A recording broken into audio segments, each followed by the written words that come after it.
Hey everybody, it's Greg Rice. We're here at Nexus Property Management's headquarters in Pawtucket, Rhode Island, and today we're going to talk about how many chances do you give your vendor before you say, bye-bye, see you later, you're fired, okay? Now, frankly, it's up to you. This is just a matter of opinion based on experience. Each situation that you come across will be different, okay? Because as I am and as you are, we are all different, and the way we interact is different.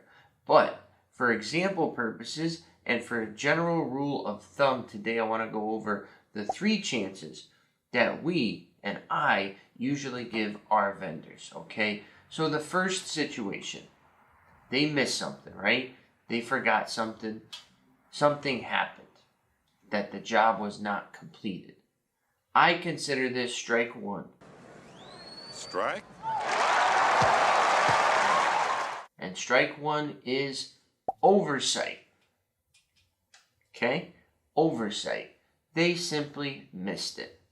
Okay? We're all human. We miss things. We forget things. It slips under the rug. We got a million things going on. Same as a text message or an email or a phone call. We miss those things as humans. And it's not that we don't care. It's just that it get lost in the sauce. All right? Lost in the sauce. That's what you want to consider there, is that we all miss things. We're all human. You want to give people the benefit of the doubt on the first swing. All right?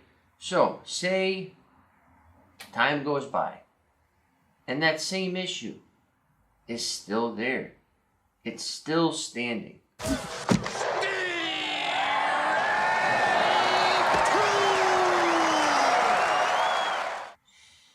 Now, this is no longer oversight. This is a mistake. Mistake.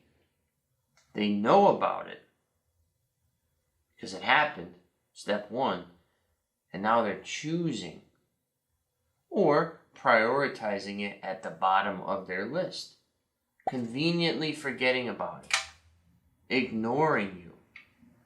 Okay, it's rised a little bit in severity here, where now you got to start to clench down a little bit.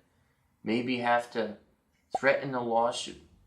Okay, maybe you got to show up in person to their office or show up to the job site. You have to ratchet it up just a little bit, not crazy, but you still have to let your point be known and also let them know that, hey man or woman, we've talked about this once, now it's twice. And for example, I don't know, the wall's not painted or the floor's not fixed correctly.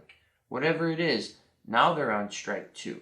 So the third and the final strike in this process, after they've had oversight, after they've made the mistake, okay, and neglected you, when it's the third time, it becomes a trend.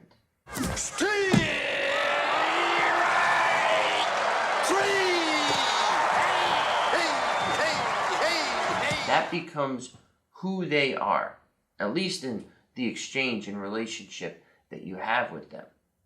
And when something is a trend, it's time to say, bye-bye, see you later. You're no longer working for me. You're no longer working for us. We cannot trust you. We cannot rely on you.